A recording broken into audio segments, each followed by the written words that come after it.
I'm writing this because I need to get it off my chest. 3 months ago, my whole world turned upside down when I discovered my wife's affair with my friend. Let me start from the beginning. We met 5 years ago at a small restaurant opening. My best friend Ryan owned the place and invited me to the opening night. That's where I saw her for the first time. She was there with her cousin, who happened to be Ryan's girlfriend. They sat us at the same table, probably hoping we'd hit it off. And we did. She was beautiful, smart, and we found out we had so much in common. We both loved the same music, enjoyed hiking, and even supported the same football team. We spent the whole night talking, and by the end of it, we exchanged numbers. Our relationship moved quickly after that. Everything felt perfect. We rarely fought, and when we did, it was about small things that we resolved quickly. 2 years into dating, I proposed, and we got married 6 months later. The first year of marriage was great, but then things started changing. My wife became distant. She was always on her phone, started going out more with her friends, and our relationship became cold. I tried talking to her about it multiple times, but she dismissed my concerns, saying I was being insecure. I started noticing more red flags. She'd turn her phone away when texting, stayed late at work more often, and always had excuses for why she couldn't spend time with me. I became suspicious, but didn't want to believe anything was wrong. One night, while she was sleeping, I decided to check her phone. I found nothing suspicious in her regular messages or social media, but something told me to check her car. That's when I found a second phone hidden in the glove compartment. My hands were shaking as I turned it on. There was only one number in it. I connected it to my computer and printed every message and photo I found. As I went through them, I realized the affair had been going on for over a year. But the worst part, when I checked the number, it belonged to Tom, a friend I'd known for 3 years. I spent that night researching divorce lawyers and found one with excellent reviews. I emailed them immediately, even though it was a weekend. I was so angry I could barely think straight. I needed to get out of the house, so I called Ryan to meet me at our usual bar. I ordered several shots before Ryan arrived. When he got there, I told him everything. He was furious. He had introduced me to Tom at his restaurant's first anniversary party. Ryan promised to keep it quiet until I figured out my next steps. When I got home that night, there were missed calls and messages from my wife asking where I was. I ignored them all. She was asleep on the couch, but I went straight to our bedroom. The next day, I buried myself in work, avoiding her completely. She tried to talk to me several times, made me breakfast, dinner, but I couldn't even look at her. I was just waiting to hear back from the lawyer. When I finally met with them, I handed over all the evidence I'd gathered. The lawyer seemed impressed with how thorough I'd been. A few days later, I decided to confront her. When I got home, she wasn't there. I texted her, "Don't care if you're with Tom right now, get home. We need to talk." She called immediately, pretending not to know what I was talking about. I told her to just get home. When she arrived, I could see she was nervous. She tried to deny everything at first, then tried to gaslight me. That's when I pulled out the stack of evidence. Her face went pale. She started crying, trying to apologize, saying she loved me. I laughed and told her my lawyer already had copies of everything. I told her to pack a bag and get out of my house. She left that night, and I haven't heard from her since. That was 3 days ago. Now I'm sitting here, trying to figure out what to do next. The lawyer says the divorce process has started, but I know this is just the beginning of a long journey. After everything came out, I knew I had to tell our families and close friends. I started with my parents and siblings. They were supportive and angry on my behalf. My brother offered to let me stay with him, but I needed to be alone. The hard part was telling her family. I sent a message to her parents thanking them for welcoming me into their family, but explaining that we were getting divorced. They were shocked and asked what happened. When I told them about the affair, they kept apologizing and said they'd try to talk to her. The biggest surprise came from her sister, Sarah.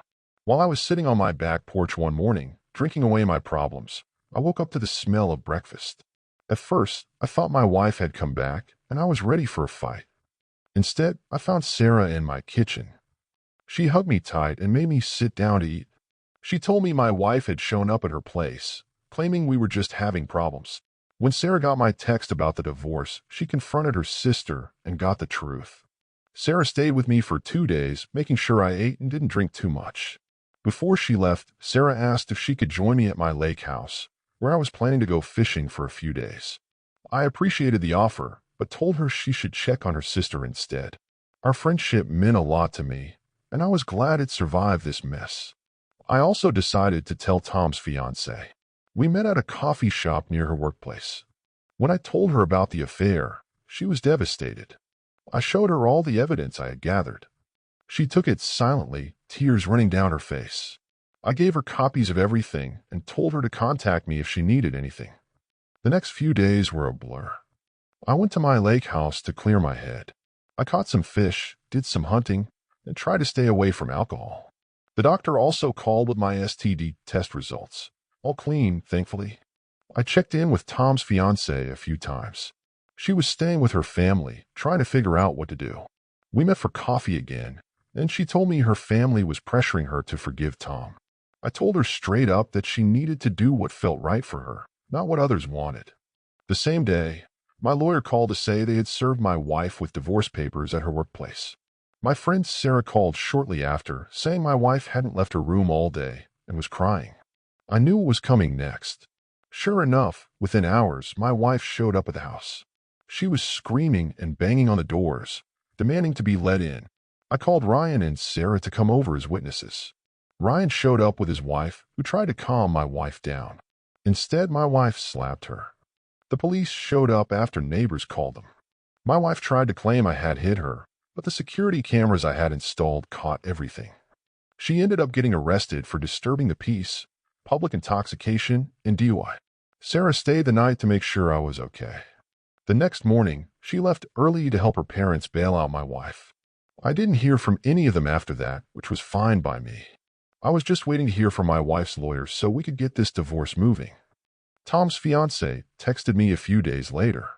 She had kicked him out and had her father and brother pack up his things. She was ready to move on with her life. I sent her a link to some online support groups that helped me cope with everything. Sarah came by again, this time to collect some of my wife's things. I had everything boxed up in the garage. I told her I'd pay for movers to take everything because I didn't want to be accused of damaging anything.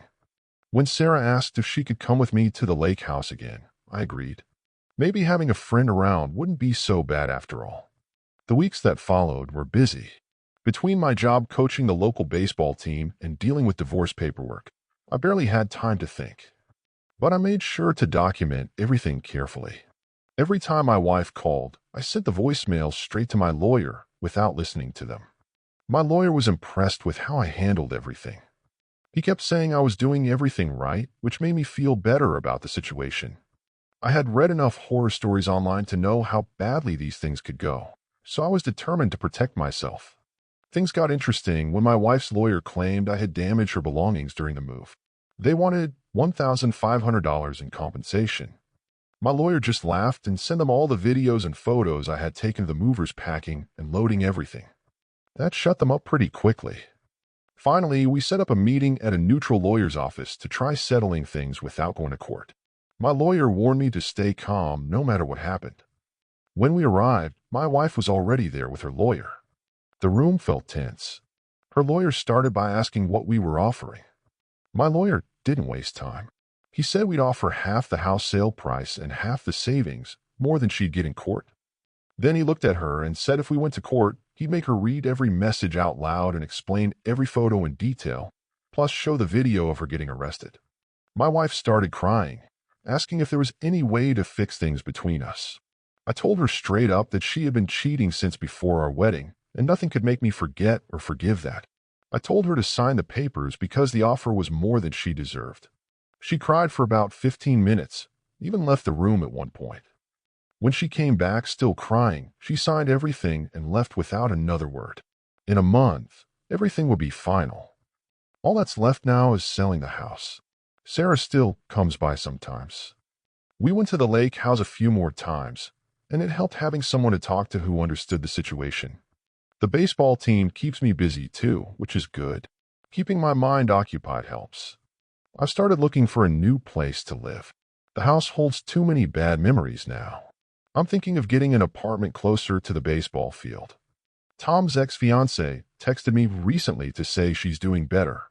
She started dating again and seems happy. My wife still tries to contact me through friends and family, but I've made it clear I'm not interested in any kind of reconciliation. The divorce should be final soon, and I can finally put this whole mess behind me. Looking back, I'm proud of how I handled everything. I didn't let anger control me. I kept good records, and I followed my lawyer's advice. It's been a rough few months, but I'm starting to feel like myself again. I don't know what the future holds, but I know I made the right decision. Sometimes I wonder if I'll ever trust someone enough to get married again. Right now, I'm just focused on healing and moving forward. The lake house has become my sanctuary, a place where I can think clearly and remember who I am without all this drama. The baseball season is about to start, and I'm looking forward to focusing on that. Life goes on, and I'm ready to see what's next. For anyone going through something similar, my advice is simple.